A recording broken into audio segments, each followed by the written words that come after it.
Today we complete the story Rappaccini's Daughter, the second and final part of Rappaccini's Daughter. Many years ago, a young man named Giovanni Guasconti left his home in Naples to study in northern Italy. He took a room in an old house next to a magnificent garden filled with strange flowers and other plants. The garden belonged to a doctor, Giacomo Rappaccini. He lived with his daughter Beatrice in a small brown house in the garden. From a window in his room, Giovanni had seen that Rappaccini's daughter was very beautiful, but everyone in Padua was afraid of her father. Pietro Baglioni, a professor at the university, warned Giovanni about the mysterious Dr. Rappaccini. "He is a great scientist," Professor Baglioni told the young man, "but he is also dangerous. Rappaccini cares more about science than he does about people.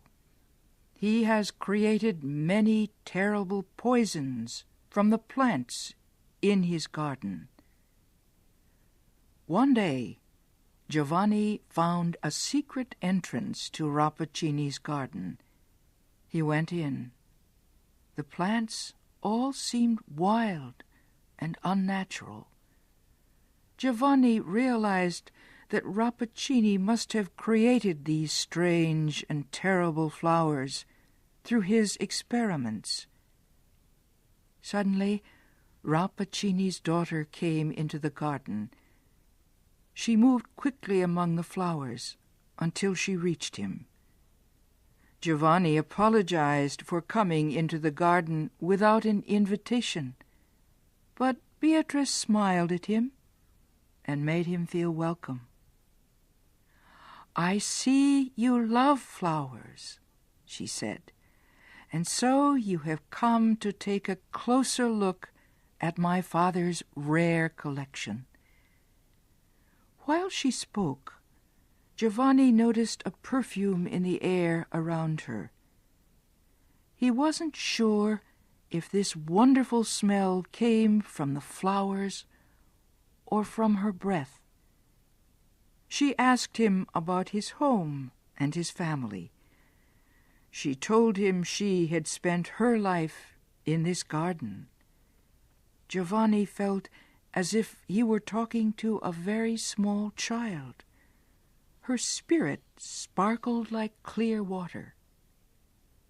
They walked slowly through the garden as they talked. At last, they reached a beautiful plant that was covered with large purple flowers.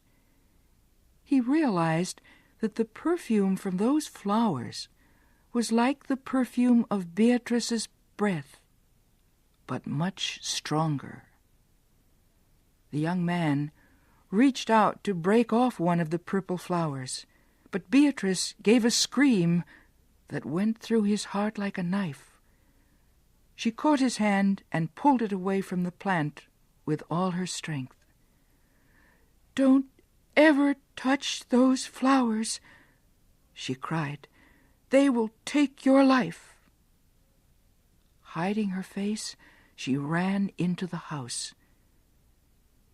Then Giovanni saw Dr. Rappaccini standing in the garden. That night, Giovanni could not stop thinking about how sweet and beautiful Beatrice was. Finally, he fell asleep. But when the morning came, he woke up in great pain. He felt as if one of his hands was on fire. It was the hand that Beatrice had grabbed in hers when he had reached for one of the purple flowers. Giovanni looked down at his hand. There was a purple mark on it that looked like 4 small fingers and a little thumb. But because his heart was full of Beatrice, Giovanni forgot about the pain in his hand. He began to meet her in the garden every day.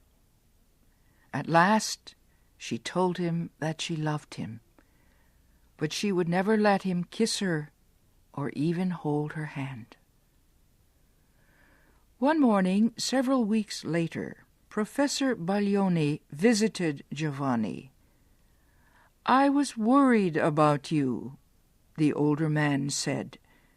"You have not come to your classes at the university for more than a month. Is something wrong?" Giovanni was not pleased to see his old friend. "No, nothing is wrong. I am fine, thank you." He wanted Professor Baglioni to leave, but the old man took off his hat and sat down. "My dear Giovanni," he said, "you must stay away from Rappaccini and his daughter. Her father has given her poison from the time she was a baby. The poison is in her blood and on her breath. If Rappaccini did this to his own daughter, what is he planning to do to you?" Giovanni covered his face with his hands. "Oh, my God," he cried. "Don't worry," the old man continued. "It is not too late to save you, and we may succeed in helping Beatrice too. Do you see this little silver bottle? It holds a medicine that will destroy even the most powerful poison. Give it to your Beatrice to drink." Professor Baglioni put the little bottle on the table and left Giovanni's room. The young man wanted to believe that Beatrice was a sweet and innocent girl, and yet Professor Baglioni's words had put doubts in his heart. It was nearly time for his daily meeting with Beatrice. As Giovanni combed his hair, he looked at himself in a mirror near his bed. He could not help noticing how handsome he was. His eyes looked particularly bright, and his face had a healthy, warm glow. He said to himself, "At least her poison has not gotten into my body yet." As he spoke, he happened to look at some flowers he had just bought that morning. A shock of horror went through his body. The flowers were turning brown. Giovanni's face became very white as he stared at himself in the mirror. Then he noticed a spider crawling near his window. He bent over the insect and blew a breath of air at it. The spider trembled and fell dead. "I am cursed," Giovanni whispered to himself. "My own breath is poison." At that moment, a rich, sweet voice came floating up from the garden. "Giovanni, you are late. Come down." "You are a monster," Giovanni shouted as soon as he reached her. "And with your poison you have made me into a monster too. I am a prisoner of this garden." "Giovanni," Beatrice cried, looking at him with her large bright eyes, "why are you saying these terrible things? It is true that I can never leave this garden, but you are free to go wherever you wish." Giovanni looked at her with hate in his eyes. "Don't pretend that you don't know what you've done to me." A group of insects had flown into the garden. They came toward Giovanni and flew around his head. He blew his breath at them. The insects fell to the ground dead. Beatrice screamed, "I see it! I see it! My father's science has done this to us. Believe me, Giovanni, I did not ask him to do this to you. I only wanted to love you." Giovanni's anger changed to sadness.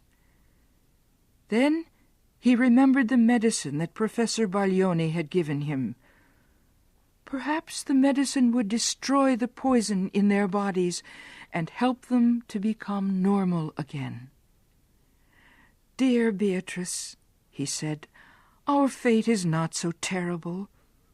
He showed her the little silver bottle and told her what the medicine inside it might do. "I will drink first," she said. "You must wait to see what happens to me before you drink it." She put Baglioni's medicine to her lips and took a small sip. At the same moment, Rappaccini came out of his house and walked slowly toward the two young people. He spread his hands out to them as if he were giving them a blessing. "My daughter," he said, "you are no longer alone in the world. Give Giovanni one of the purple flowers from your favorite plant. It will not hurt him now. My science and your love have made him different from ordinary men." "My father," Beatrice said weakly, "why did you do this terrible thing to your own child?" Rappaccini looked surprised. "What do you mean, my daughter?" he asked. "You have power no other woman has. You can defeat your strongest enemy with only a breath. Would you rather be a weak woman?" "I want to be loved, not feared," Beatrice replied. "But now it does not matter. I am leaving you, father. I am going where the poison you have given me will do no harm. Goodbye to you, Giovanni." Beatrice dropped to the ground. She died at the feet of her father and Giovanni. The poison had been too much a part of the young woman, the medicine that destroyed the poison.